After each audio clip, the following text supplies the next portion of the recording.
அஸ்ஸலாமு அலைக்கும் வரஹ்மத்துல்லாஹி வபரகாத்துஹு. தினமும் ஒரு ஹதீஸ்.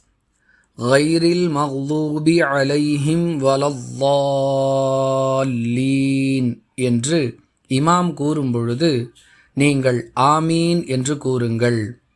ஒருவர் சொல்லக்கூடிய ஆமீன் என்பது மலக்குகள் சொல்லக்கூடிய ஆமீனுடன் சேர்ந்து அமைந்து விடுமேயானால் அவருடைய முந்தைய பாவங்கள் மன்னிக்கப்பட்டு விடும் என்று அல்லாஹுவின் தூதர் ஸல்லல்லாஹு அலைஹி வஸல்லம் அவர்கள் கூறியதாக அபூ ஹுரைரா ரதியல்லாஹு அன்ஹு அவர்கள் அறிவிக்கிறார்கள்.